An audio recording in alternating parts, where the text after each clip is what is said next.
Hello, everyone, and welcome to this chat on with Neon Giant and the Ascent.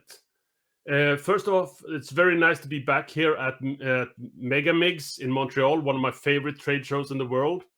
And the Montreal crowd is always absolutely amazing.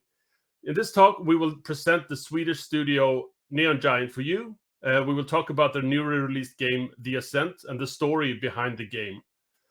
We are joined here by Tor Frick and Arcade Berg, game artists and designers with massive roster of games in their portfolio. So, Arcade, can you please introduce yourself a little bit? I can. Thank you for having us. We're very much not in Montreal at the moment. That would have been fun, but we'll do our best from Sweden. Yeah, my name is Arcade, designer by trade. Today, running the studio Neon Giant together with Tor. I had the opportunity to go into AAA about 15 years ago and jumped between different studios, had the opportunity to work on some fairly flashy games like Bulletstorm and Gears of War and the Wolfenstein franchise. But before that, me and Tor actually studied together at the uni. Tor? Yeah, basically what Arcade just said. So yeah, I'm Tor. I'm the artist by trade, technical artist, and I'm the other creative director at Neon Giant together with Arcade. And I worked on the same flashy games, the same in AAA for the same amount of time. So Tor is of course, very humble here because he has a massive following on his art station as well, which I think he used to do a lot of pretty awesome how-tos and stuff. So you should have mentioned that, I think. It's worth mentioning. Me, my name is Henrik Johnson. I'm joining here in my role of working at Amplifier Game Invest, and we're friends with Tor and Arcade and Neon Giant since a couple of years back. We're working together a little bit, and my role here is as a moderator for this talk and basically try to keep us on topic and make sure that everyone gets the information they want out of this talk. Very nice of you to tune in, and very happy to start running this presentation for you. First off, I want to talk a little bit around what is the Ascent. Could you tell us a little bit about this? It's a top-down action shooter RPG that is set in a sci-fi / cyberpunk world. It's a both single player and co-op game with a big focus on the world building and the gunplay, basically. So you worked at Bulletstorm before. Would it be fair to say that shooting and explosives are important to you both? That's near and dear to our heart. I mean, what we've only made one game as Neon Giant, right? But looking at our history and most of the studio's history as well, action games are very much in our DNA. That along with world building. So the Ascent is, a bit of both. Yeah, a bit of both, and our first step into that because we enjoy it. We think we're fairly good at it. We know that people enjoy it.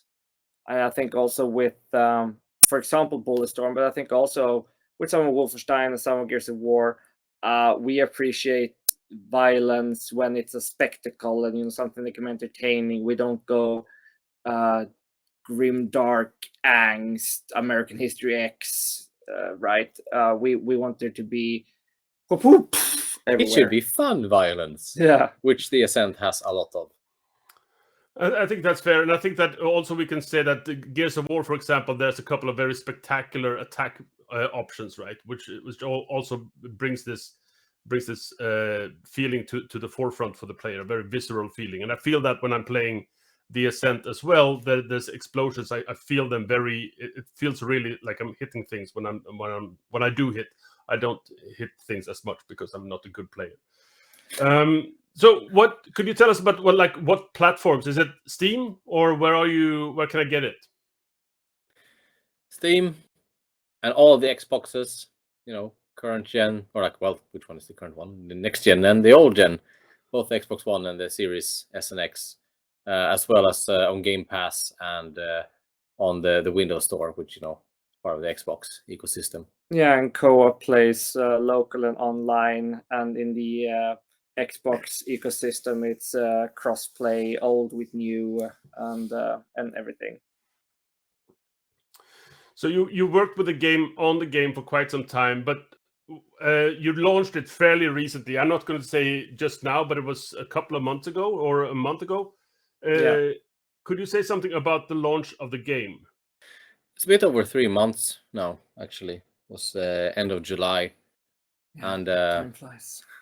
Oh my God, it's November now, isn't it? Oh my God, I've Yes. completely lost track of time. Sorry. And yeah, it was very nervous run up to launch.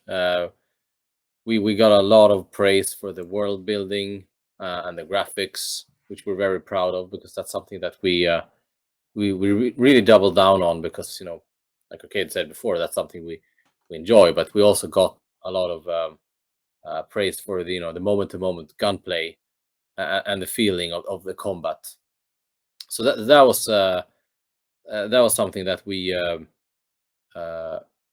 are very happy about, but I also think that we got more praise for it than we expected. So that was a pleasant surprise how much some parts of it resonated extremely well with a lot of people, which is we were thinking that it would be a bit more average reaction, because there was a lot of people that really love those parts, and there are people that really don't love those parts. Yeah, I think it's such a cliche, but overwhelming is the accurate word. The people cared. Like we knew that we had hype. We could see that online. We were surprised even before launch about how many people that were talking about the amount of articles, and talking to the market with like impressions and all of that fancy stuff. But on release, it was bigger than we thought. We scored very well with user reviews, which is what matters. But just the to the extent that people cared was absolutely humbling. So that was pretty cool. It was definitely a lot of work getting there. It was somewhat of a rough landing at points, absolutely, but we did it. And people embraced it, and with that, to a certain extent, us, because we have to remember, we have made many games. Everyone in the studio has released many games. Neon Giant had never. We needed to make a point of Neon Giant is here, not as a cocky move, but there you go. Here's the labor of our first years. Now, please enjoy. Yeah, and I mean it's obviously a game, a work of love for you two. You've been working on it for quite some time, but I know also you mentioned the rough landing here. I know it wasn't all roses on launch. There was some issues. Is there anything that you can talk about a little bit for the audience who wants to learn? I don't know what you're talking about. I don't know. No, okay. First, I've heard of it. No, but yeah, absolutely. It was. I think, looking back, it was. I mean, we definitely underestimated the complexity of a game like this, and just how well. I'm not gonna say how serious you have to treat it, because of course you have to treat it seriously, but still, just like the sheer complexity and the sheer permutations of stuff, and like it's not. There are few categories of games that actually get more complicated behind the scenes, and it's something that we definitely underestimated. And that, combined with the fact that we had a huge launch, especially combination with Game Pass, way more players than we would have imagined that we would have, which of course meant that all the problems that we had were much more pronounced. So even if like a small fraction would have problems, that would still be a significant amount of people, because there was just so many people playing it. So that was definitely a rough landing in many ways. Yeah. You mentioned you underestimated complexity. Is there any specific area you feel that it got really bad in, or was it just equally bad all over? Or it wasn't bad. A big part of it it's online, it's offline, it's 1 player up to 4 players, so 2 and 3 in between. Yay. On multiple platforms, on multiple generations, on a ton of different PC hardware, a bunch of interacting system, different underlying technology for different platforms. That's outside of our control. Crossplay. Crossplay, making sure that because we're using a lot of very new and fancy shiny toys with Unreal Engine and technology, because that's the kind of stuff we enjoy. So we were really pushing it, and we made a point, basically day one with Neon Giants, like we're never gonna shy away from that. Yeah, no, exactly. We're gonna be up for the challenge, and we were. Apparently, a challenge is very challenging in itself. So we set ourselves up for a difficult fight, and after release as well, we've released multiple patches. More are coming. We're fully supporting the game. We're fixing it also with the help of the community. Because as a smaller studio, we can also have a more direct line of communication with them. So we've actually had people, oh shit, really? Can you please send us your save file? And that has actually helped us fix stuff. So if we're already gonna spoil and jump to learnings, that's one thing. So we've been working hard on how to best fix these things that, of course, we wish would have been fixed before we even released the game. Yeah, but it's also just like this. But the sheer complexities was like the biggest thing. Like, it's not a single thing that we're like, oh wow, this thing was impossible to crack. It's just like, well, multiplayer, all adds up. Multiplayer has to work. Crossplay has to work. All the platforms have to work.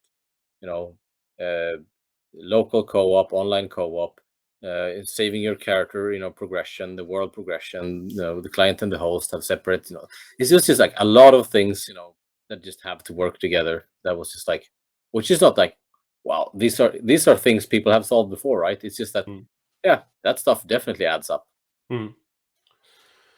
So that I mean, I can see that, and when you mention it, that I realized that it sounds complex. It's like game development is hard.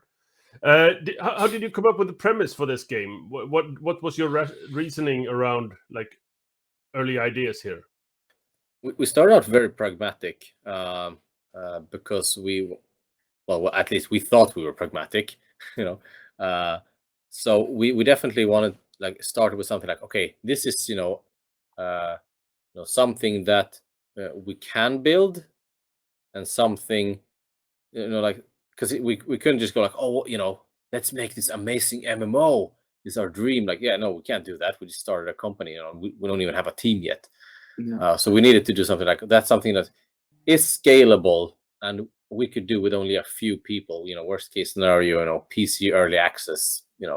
That's where it started, and then it was also the fact that we want to do something that when we feel that there's there's a gap in the market where we can actually do something that is unique, that is just not a copy of another game.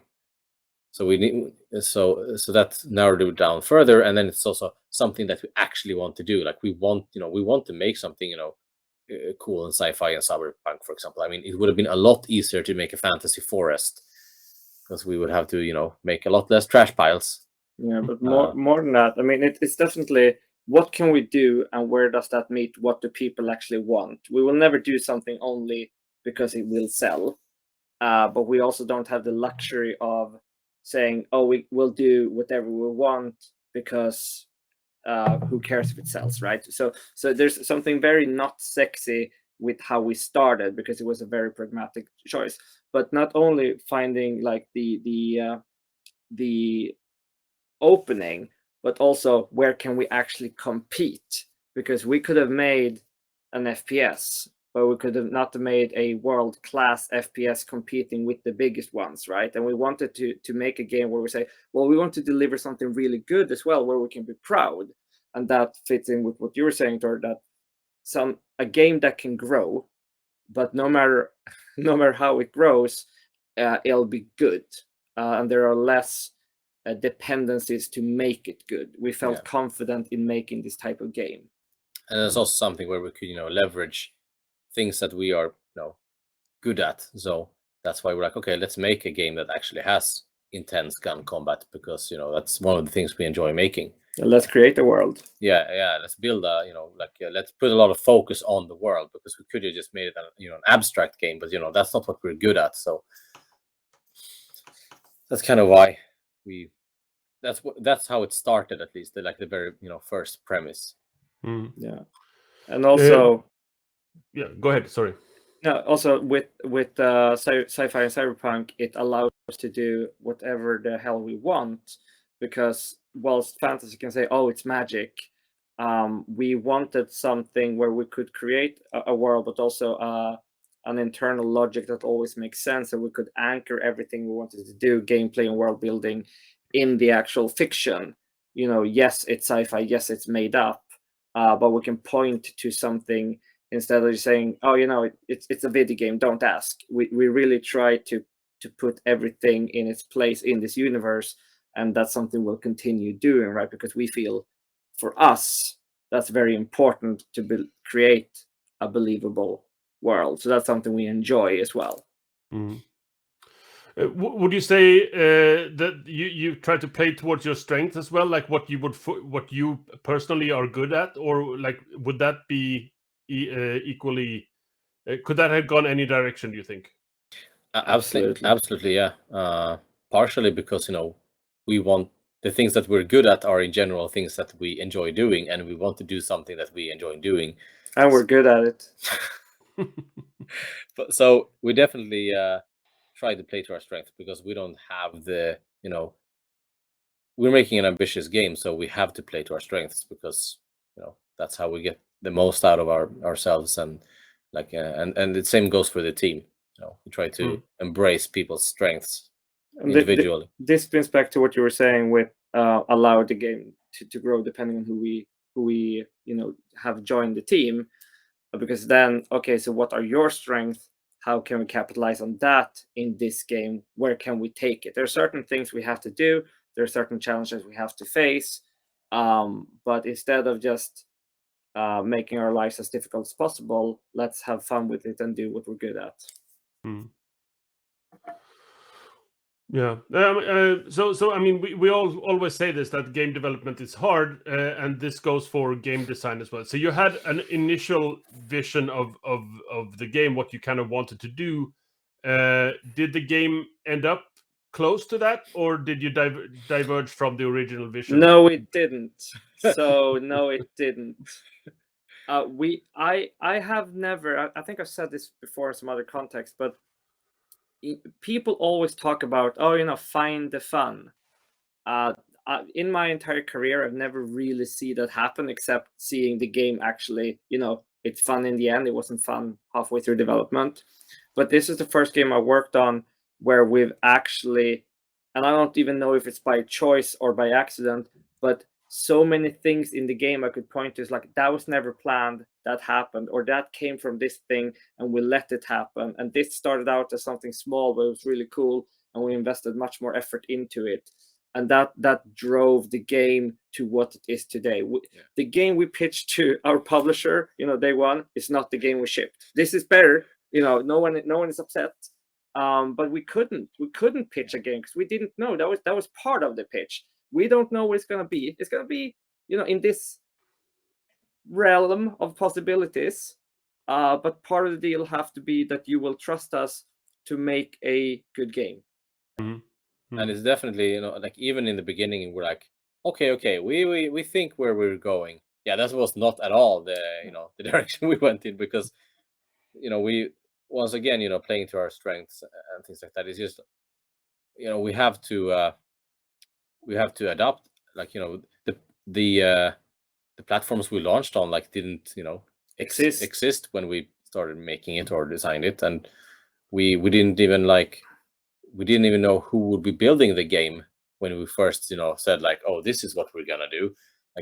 That's not what we ended up doing. We had to some things were just they were not going so well, other things were going really well, so the balance of the game always had to tilt to make sure that okay, of the stuff that we have here, how do we steer this to be the best thing that we could do with where we're going, because we don't have the the possibility to say like, okay, hold on, we're just gonna stop here and we're gonna make sure we go exactly in this direction we thought, because that just doesn't work, especially when you're a small team and you have limited resources. It's just you have to kind of go with the flow and make the best of where the game takes you. I mean, we started without a programmer. We started without anything. anything. Yeah. But I mean, that's like bread and butter making games. So it's like, no, not necessarily. We can put something together. It's like we'll get there. We always bet on it sorting itself out. Scary and exciting, but hey, YOLO, no regrets. So around that area, like you were building a game, but you were also building a game studio at the same time, right? So yes. that is, I can assume that was easy and without problems. I yes, guess, please. Right? Next question. Yes. Next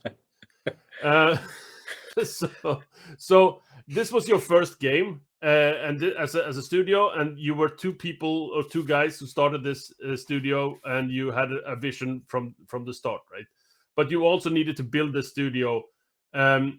So did you have any ideas around what principles you wanted to build the studio, values or soft things, like I usually call them core things, values, what you really wanted to do with the studio? Anything there? I think in hindsight, like, it's not as much as we should have. Yeah. But we definitely had ambitions and goals with the studio that were very clear from day one, and we always knew that we just learning from experience from other studios, one of the things that we knew was going to be hard was to build the studio and the team, because that if you're a bigger company, you often have a little bit more time and resources to put behind you, but and if you're a smaller team, it often takes longer to grow that team, just because you don't have the outreach and the visibility. So we always knew from the very beginning that we have to make an effort to be visible in every way we can, because that's like, it doesn't matter how visible we are, we're still not going to be visible enough. Right. And the more visible you are, the better are your chances for most things. Yeah, and I mean, this goes for both, of course, players. Let's try and build a little fan base or something even before we announce the game, but that will only be based on pedigree from games we worked on before, and say, oh, let's see what they're doing next. But also very much within the game development world, right? To make sure that people in the industry know that we now exist. We need to have a presence there, so they need to consider us when they're looking for a new job, or they need to have heard of us when we approach them, because we were very aggressive in recruiting early on, to the best of our abilities. Because when you're very few, you need every individual to buy into the dream and want to take part of a journey. It's not the regular thing where you join a studio, they've shipped 3 games to 100 people, they have gazillions of dollars. Yeah, sure, I'll join. There needs to be another type of both commitment, but also a level of trust to Neon Giant and what Neon Giant can become, and knowing that you will be part of building it. And that was a completely new way of recruiting that I hadn't done before. Like, I've hired before, but it's been with a huge machine behind you. But this was more like, imagine this, do you want to be part of it? And we got some really, really talented people. We have an amazing team that I'm super proud of. But it was quite a process to build it, because we really needed that. And I think one thing we underestimated is the power of people and their personalities. And I don't mean this in a good or a bad way. I think the best advice we got at some point, but this was when we had already found out, but is, you can't decide what the company culture is, like when you're talking about the values and everything. People eat culture for breakfast, because the culture is the people that you work with, right? It will become what they are. And what we learned since the one early rule, or the one early statement we made, is that we're going to make a senior studio with senior developers. And what comes with that is, quite obvious when you look at it, but apparently it takes time to become a senior. and time equals age. So people joining Neon Giant had, lives basically, and no, it's like, hey, great day today. I'm gonna go home to the kids. It's like, yes, that makes perfect sense because we're all adults, right? Yes, and that in itself then sets the expectations of the studio and the culture and how we work with that. So I think the surprise, and maybe a good one, is that we became a very mature studio pretty much immediately because we brought in mature people by default from what we were asking. We didn't ask for, mature was never in the requirement list of the job ads, but it kind of happens, right? It's like, yes, well, if I've never worked at the game studio with this high of an average age. Yeah. What just incidentally, what is the average age? Do you know it by heart, or can you estimate? Not by heart. It's not like we have written it up on the wall. Yeah, No, I think no, it's over 40. Yeah, 40 something, I guess. Or something. And I mean, obviously, I'm not over 40, but there are people. Obviously, you're not. So how many are you? I think that we forgot to mention that. Oh yeah, we're 11 people today. 11 people. So that was a relatively tight team that made the full game, right? Yep. So does this name Neon Giant, does that somehow describe how you want what you want to be, or is there a story behind the name, the choice of name?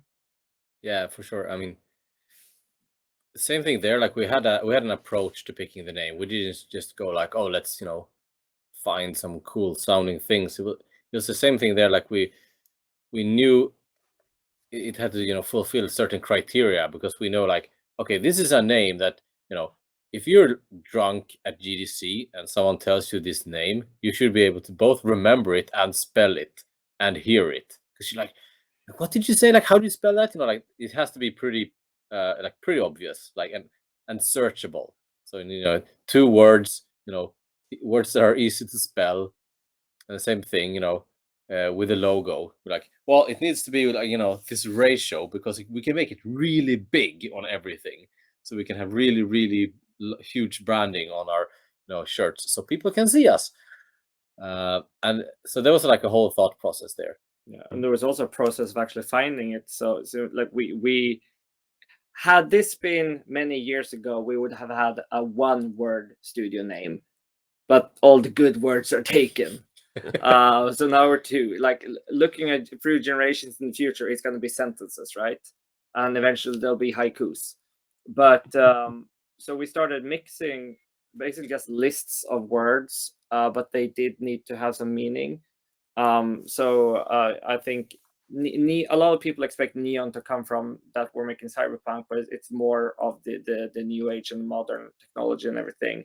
And then the giant, when that came, we made sure that we all understood that it was the creature and not the adjective, but it is a very strong statement in that word. And we also use that because we are small, but when we made our first website, well, same website today. So when we made the website, so we have little dudes and the giants. Yeah, but it was standing tall with the giants, because that is what we want to do. We're senior developers, and we do want to punch above our weight class. We don't want a joke. We don't want a pun. We don't want to be, even though we really like puns. Oh, absolutely. But as for the company statement and brand, it needs to make an impact. So it was quite conscious. Yes.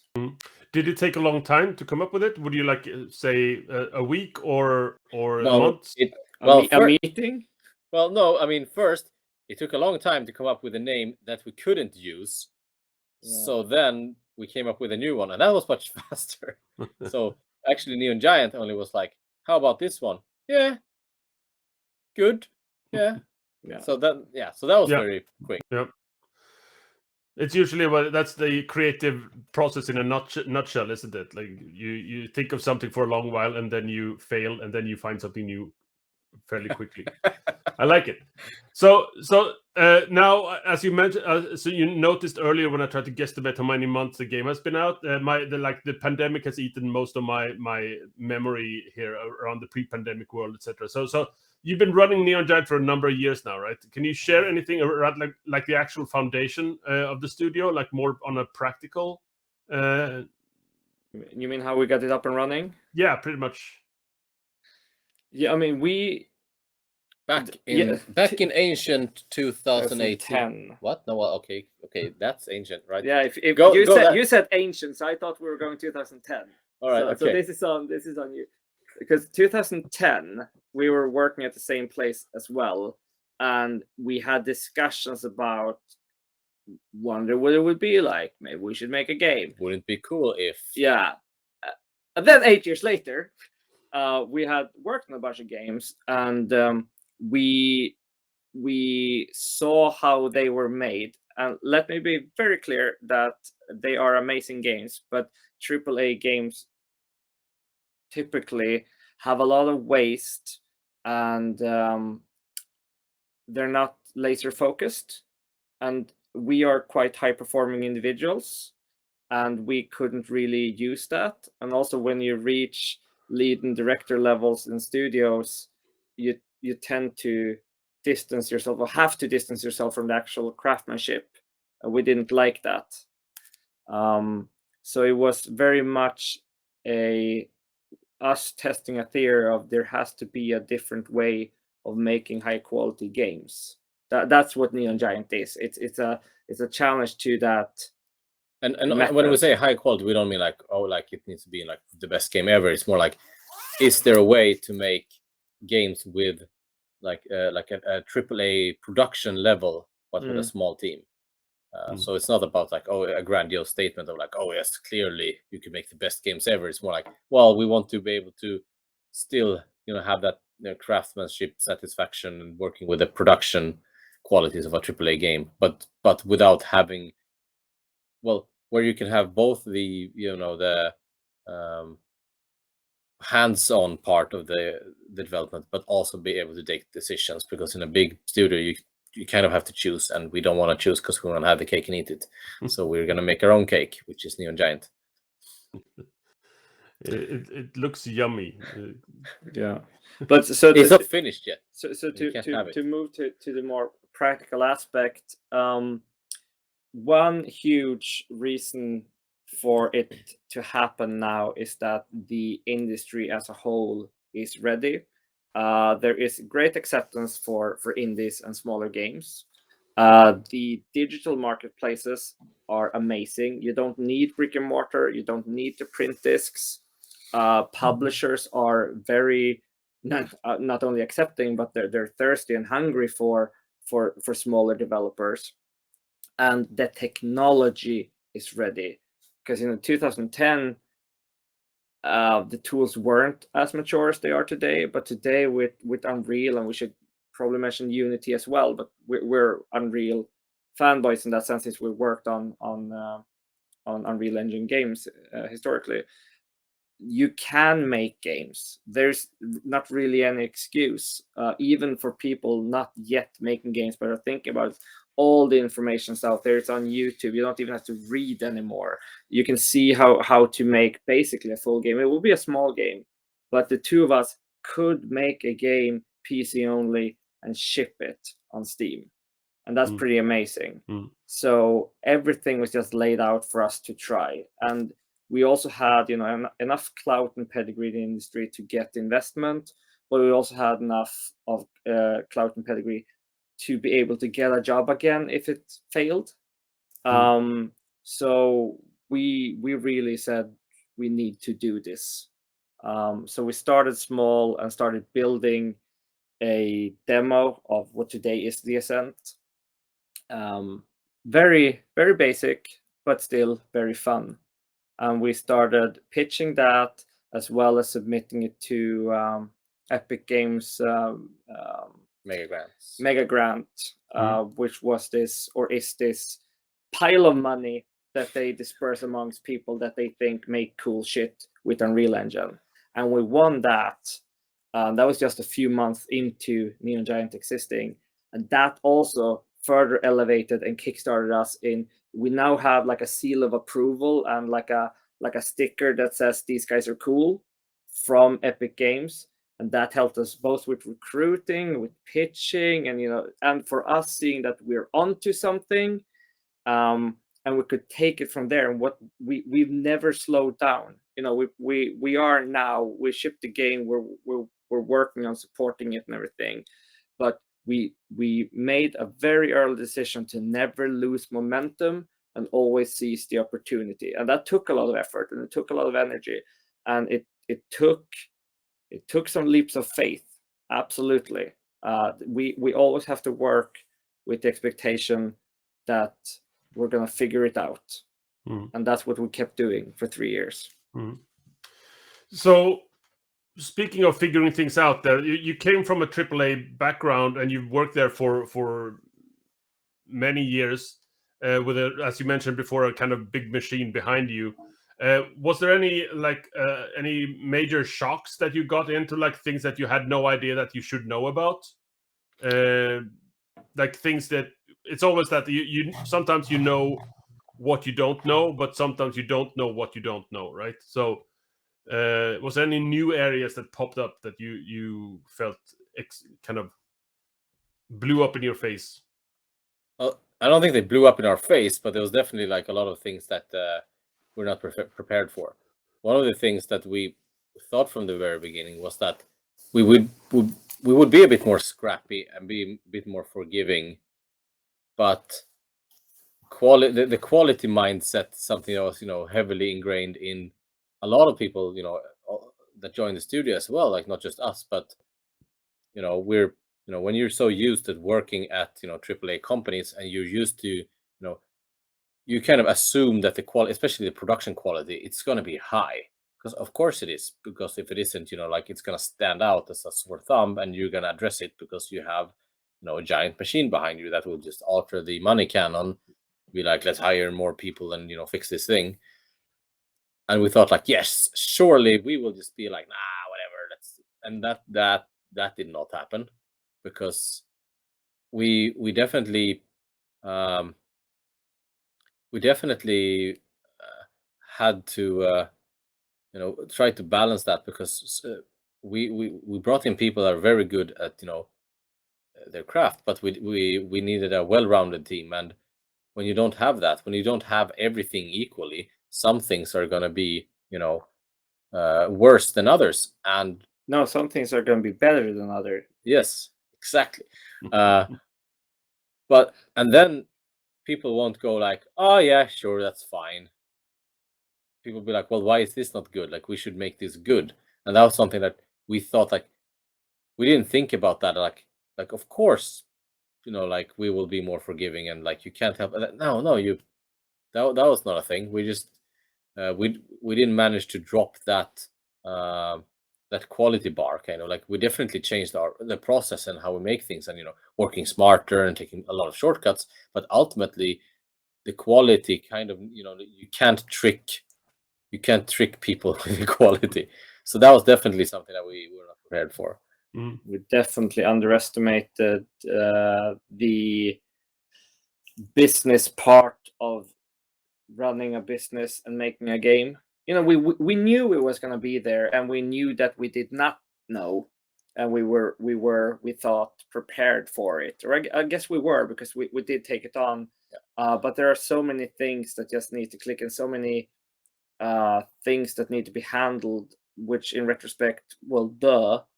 But it's not obvious when you just sit down and think, yeah, what will this entail? And also, like Arcade said before, like we tried to take like all the opportunities we can. Like we needed high visibility, because we need to recruit people.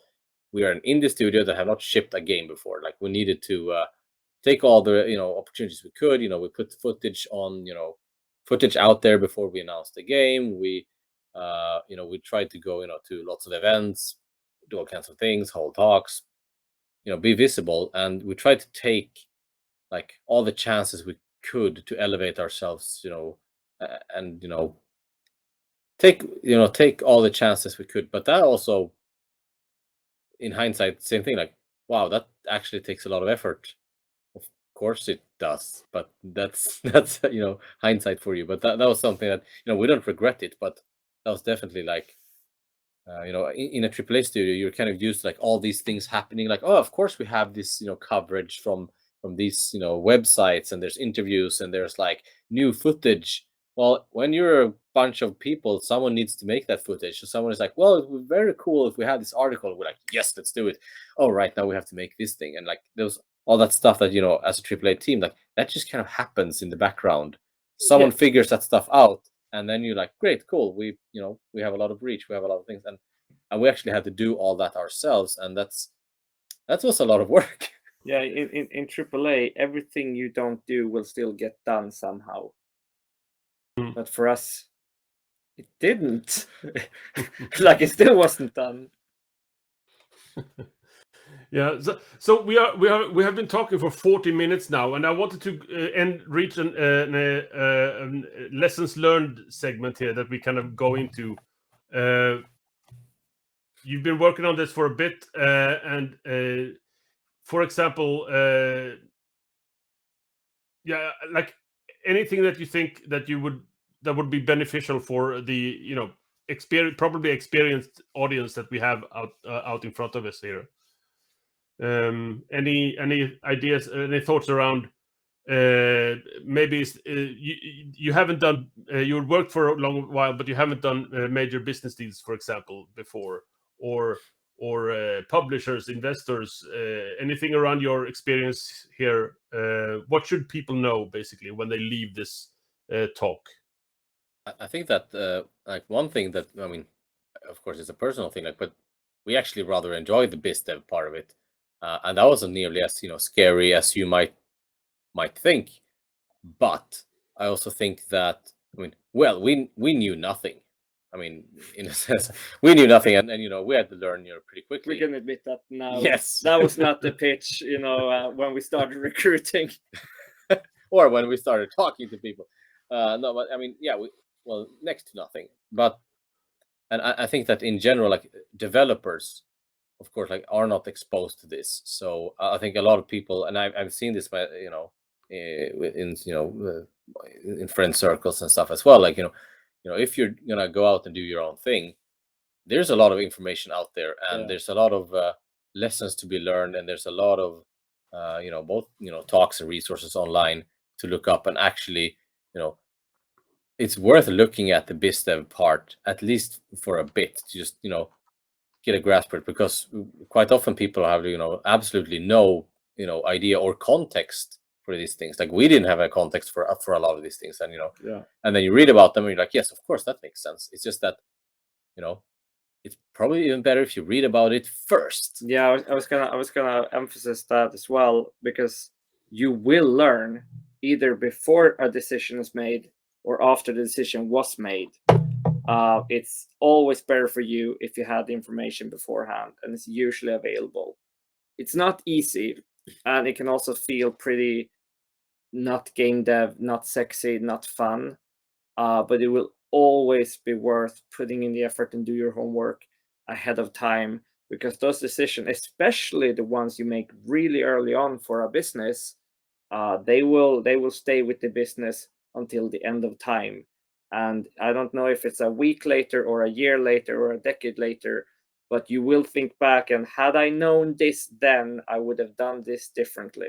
Not saying you will regret every decision made, and we certainly don't, but there are definitely things we would have reacted to differently or prepared for differently. If we're going to do something really, really light, is that just with pitching, every time we pitched, we changed the pitch slightly, because we started feeling what everything from investors to publisher responded well to. Had we known everything we knew in the end, in the beginning, of course that's where the pitch would have started. But there can be much more severe consequences to things. For example, when taking in money or when starting to hire, just make sure that you got your ducks in a row when you to the extent you can when you start. And this doesn't mean, like, for example, with the pitching, like this doesn't mean like, oh, bend the pitch to what people want to hear, but it's more like, well, of the things that we want to do and the things that we tell people, some of the things that they really don't care about, and some things they really care about, and some things where we're vague, we need to be clear. Like it was a lot of those things. So it wasn't it wasn't just like, oh, let's change the whole thing. It was more like, well, you know, this presentation is too long. Yeah, I was going to do exactly that one. It's like, why are they nodding off? That's weird. This is super exciting. So what else? Like, you're a small team, 11 people now, making a very ambitious game, I gotta say, and you're aimed very high on visual quality scale, as I think that people can see on the screenshots if they haven't played the game already. Is there ever? It looks awesome. Is there ever a downside to this ambition? I mean, it's a downside, as you know, it's a blessing and a curse. It's in many ways the visuals came for free because we have an amazing team, so they built it like that. You know, it wasn't the case that we're like, no, we need to go further. Let's iterate, let's redo it. Like, there was very little iteration. It was built like that in almost one go. It's just because that's one of our strengths. That's one of our team's strengths. That, like, you know, we're very good at that. And one of the problems we had is, like, some parts of game development takes a lot more resources than others. So what we ended up doing is like, okay, we're like, oh, this part we can't do this, you know, this part to match, you know, like a AAA production, because you can't solve that by being smart. You just need to be either really good at it or you know, cut down on it. And we're not really good at it, so we cut down on it. And then people are like, well, why is this thing cut down? And we're like, ah, crap. They found out. So now we have to, you know, divert resources. So we actually had to work a lot more on a lot of the things that, like, because we put a high quality bar on some things, people expected that same quality bar across the board, because they're like, surely this is usually hard, so if you can do that, you should be able to do this. And we're like, no, but because that's what we're good at. That and also, thing. It's not the same resource. You know, when we do get criticism on something, and you know, the game isn't perfect. The game is great. You know, buy it now. But of course, you know, like, there are different levels. But what can be pretty upsetting is when someone says something. It's like, oh, why did they put so much effort into art instead of fixing the achievement? Trust me, because the artist can't fix the achievement. Yeah, they can just do art. It's like, that's not the same. That's not how effort works. It's not that you put in, you know, money in a slot machine. It's just different resources. So that's a you know blessing and a curse, but mostly a blessing. Yeah. I think that we're kind of running out of time. We've been talking merrily for a little bit longer than we kind of expected. So I want to turn this towards the future for Neon Giants. Sorry? No, it's just gonna start rolling, but maybe you had a more specific question. No. Okay. I'm not that well planned. So go ahead. No, so what we feel is really important now, and what I think we are getting and will be getting good response to, which I think a lot of developers should be doing, especially the smaller ones, is to show that you support the game. You know, if you're huge, you're 1,000 people, you can keep 50 people on this. We're keeping the entire team on the Ascent for a while to make sure that we show the community that we do support it, that we're not abandoning it, not only with, you know, patching, but also quality of life improvements and actually new content.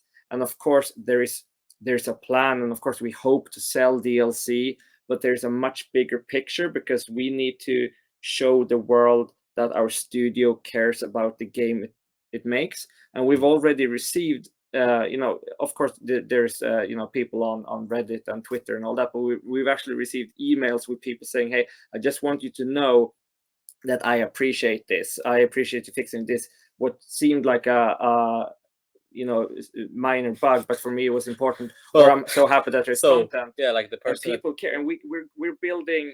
It helps the brand of the studio. Like the so person will help the that, next game. like the person that emailed it, like, apologizes for going full Karen on us when we fixed the bug he was complaining about. Yeah. So I think that's a very wise investment to do as a small studio, because you need to keep your player base, even if our next game could be completely different from what the Ascent is. if we make the studio well known enough so people remember the name the next time we release something, and yeah, those were the guys that supported the game, then they're more likely to buy the next one because they know it will be supported. Because if we drop this now and just say thanks, I hope you enjoyed, they also know that we're a studio that doesn't care, and that's not true. So we're working very hard on building a reputation of supporting our work. And of course, we're also recruiting a lot at the moment. So where would I go if I wanted to work for you? What would be a good place to start? Our office. But this is a pandemic, man. Come on. Yeah, no. So we are recruiting for several positions at the moment. They should definitely check our website, neongiant.se. We have not yet put up all the positions, but there are a few there. We're working on a new portal to make life easier for everyone. So do keep your eyes out, check Twitter and all that, because there's more to come. We need to grow now. We have the opportunity to grow. We're going to be more ambitious. We're going to do more awesome things that will be truly industry challenging, and for that we need the right people. Excellent. That's a good way to end this, I think. I would like to thank the speakers here, Tor and Arcade. Very nice to have you here. The audience, the vast masses of people who have been watching us going through this, the Ascent and Neon Giant, talking about your studio and your game, and the program committee who have chosen us out of the thousands and thousands of potential great developers out there to have this talk here at MEGAMIGS at Montreal. And hopefully there's some way that we can get questions if there are any, and we're going to solve this somehow.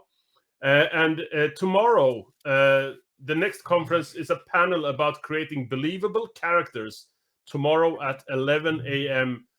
Montreal time, which is probably in the middle of the night Swedish time. It's very hard to figure out time zones.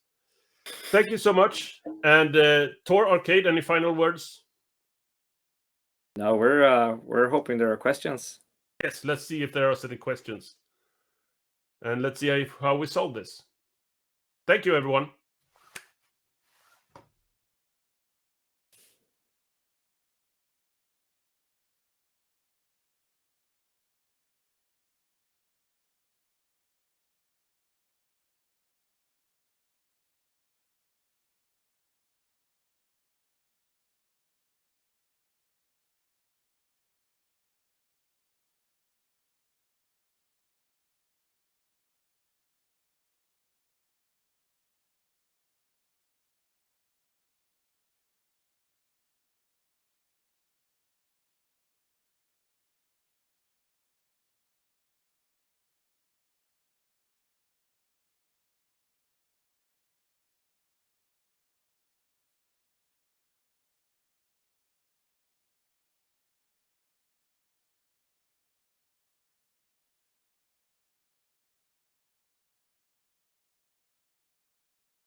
It's amazing how much you've achieved with such a small team. Can you talk a little bit about the content creation techniques or tools that helped along the way? Yeah, that's a big topic, but yeah, we definitely didn't pick a simple subject to make with a sci-fi city. So we had a very custom content pipeline for the entire game, and we developed a number of tools. We have both tools, Houdini tools that we're using in Unreal, for making things like cables, signage, entire buildings using Houdini, and there are some videos of that out there, out there on the internet. Like I don't have a link. And then we also had a very bespoke modeling workflow in Modo, which was set up specifically to handle being able to create vast amounts of sci-fi content, essentially. So there's very few technical trickery when it comes down to it, but it's very kit bashed. and it's done on purpose that way because we needed to output a lot of content, and we didn't have any concept art whatsoever for the entire world. So we needed to be able to design and kit bash props basically on the fly. So it was a very it was a custom workflow tailored around that. Next question is from Vincent Galopin. I'm not going to pronounce this. My French is too bad. Did you guys have a lot of pressure coming up with a Cyberpunk game after the problematic launch of Cyberpunk 2077? Well, we came up with a Cyberpunk game before they launched and before they announced it as well, which was a bit annoying and hard because we were like, okay, we're gonna do this thing, and then Cyberpunk is like, here's our feature movie showing the thing, and we're like, yeah, they always had it in trailers. We just had it on our computers, and we're like, we're gonna have a class-based RPG, and they're like, we're a class-based Cyberpunk.